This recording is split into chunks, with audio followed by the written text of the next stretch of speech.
વડોદરા શહેરમાં ક્રિએટિવિટીની વાત વચ્ચે અગાઉ ચાલુ થયેલી વડોદરા દર્શન બસ બંધ હાલતમાં જોવા મળી રહી છે. વડોદરા મહાનગરપાલિકાની વડી કચેરી ખાતે વડોદરા મ્યુનિસિપલ કમિશનર દિલીપ રાણાએ ડ્રાફ્ટ બજેટ 2025-26 સ્થાયી સમિતિમાં રજૂ કર્યું હતું. ખાસ કરીને વાત કરીએ તો વડોદરાને ક્રિએટિવિટી સિટીનો પણ દરજ્જો મળે તેવા હેતુ સાથે અનેકો કાર્ય હાથ લેવામાં આવ્યા છે. ત્યારે વડોદરા શહેરમાં અગાઉથી વડોદરા દર્શનની બસ સેવા હાલ બંધ છે.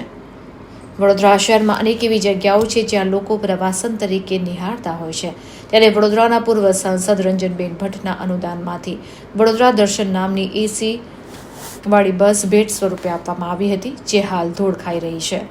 આ બસ માત્ર થોડા મહિનામાં જ વડોદરા શહેરમાં દર્શન આપી દીધા બાદ બંધ હાલતમાં જોવા મળી હતી. પૂર્વ સાંસદ રંજનબેન ભટ્ટ દ્વારા વડોદરા કોર્પોરેશનને વર્ષ 2015-16માં આ ભેટ સ્વરૂપે બસ આપવામાં આવી હતી, જેની જાળવણી રાખવામાં પાલિકા તંત્ર નિષ્ફળ નીવડ્યું છે. ત્યારે ફરી એક વખત વડોદરા દર્શનનું ભૂત પાલિકાના માથે ચડ્યું છે. આ વખતે ક્રિએટિવિટીનો દરજ્જો આપવા માટે તનતોડ મહેનત કરતા પાલિકાના અધિકારીઓ દ્વારા ફરી એક વખત અમદાવાદના અક્ષર ટ્રાવેલ્સનો સંપર્ક સાધી વડોદરા દર્શનની બસ સેવા કાર્યરત કરવામાં આવશે તેવી રીતની ચર્ચાએ બજેટની બેઠકમાં વેગ પકડી છે. વડોદરા શહેરની ક્રિએટિવ સિટીના ભાગરૂપે તેઓએ અમદાવાદ મ્યુનિસિપલ કોર્પોરેશનનો સંપર્ક સાધ્યો હતો અને તેઓને અક્ષર ટ્રાવેલ્સ દ્વારા શહેરમાં બસ સેવા પૂરી પાડવામાં આવે છે તેમ જાણવા મળ્યું હતું. તેની સાથે જ અક્ષર ટ્રાવેલ્સનો પણ સંપર્ક સાધી વડોદરા ખાતે વડોદરા દર્શન સેવા કેવી રીતે આપવામાં આવશે તેની ચર્ચા વિચારણા કરવામાં આવી હતી, જેથી અગાઉના સમયમાં વહેલી તકે પ્રજાને વડોદરા દર્શનની બસ ફરી કાર્યરત જોવા મળશે.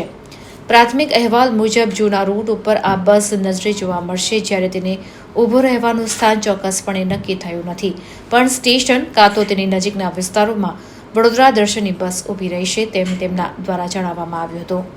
નવી બસ આવશે કે નહીં તેના ઉપર પણ હજી પ્રશ્નાર્થ છે, પણ હાલ પૂર્વ સાંસદ રંજનબેન ભટ્ટના અનુદાનમાંથી આપવામાં આવેલી એસી બસ જે હાલ ખખડધજ હાલતમાં છે તે વડોદરાના રાજમાર્ગો પર દોડશે તો નવાઈ નહીં. હાલ અમે અમદાવાદ મ્યુનિસિપલ કોર્પોરેશનમાં ચાલી રહેલી હેરિટેજ અને સિટી ટૂર માટેની જે બસ જે ઓપરેટ કરવામાં આવે છે તે માટે અમદાવાદ મ્યુનિસિપલ કોર્પોરેશનનો સંપર્ક સાધવામાં આવેલો. ત્યાં અમે વિઝિટ પણ કરેલી અને જાણવા મળેલું કે અક્ષર ટ્રાવેલ્સ દ્વારા એ બસ ઓપરેટ કરવામાં આવે છે.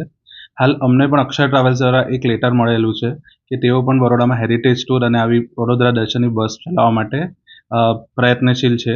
હાલ અમે અક્ષર ટ્રાવેલ્સ જોડે સંકલન કરી રહ્યા છે અને આ બસ વહેલામાં વહેલી તકે ચાલુ થઈ જાય, જે જૂનો રૂટ છે તે પ્લસ બીજા કયા નવા રૂટ એડ કરી શકાય એ રીતના સંકલન કરીને વહેલી તકે ચાલુ કરી શકીશું. કેટલી બસો ચાલુ થશે? હાલ આપણી પાસે એક વડોદરા દર્શનની બસ છે એ તો ઓપરેટ કરીશું, બાદ અક્ષર ટ્રાવેલ્સ જોડે પણ સંકલન કરીશું અને એ લોકોના કંઈ બીજા સુધારણા હશે, સૂચના હશે, સલાહ સૂચનો હશે એ પણ લઈને આગળ એક પોલિસી મેટર તરીકે વિચારણા કરી. અમારાથી હાલ ટુરિઝમ માટે સજેશન આપ્યું છે, પ્લસ અમારું વડોદરા સ્માર્ટ સિટીનું હેરિટેજ સેલ ડિપાર્ટમેન્ટ છે જે હેરિટેજ ડેવલપમેન્ટ માટેનું કામ કરે છે. તેઓ પણ હેરિટેજ વોક માટે તૈયારી દર્શાવી રહ્યા છે. હાલ એવું તો કંઈ નથી, પણ અગાઉ આ બસ વિનાયક ટ્રાન્સપોર્ટેશન દ્વારા ઓપરેટ કરવામાં આવતી હતી.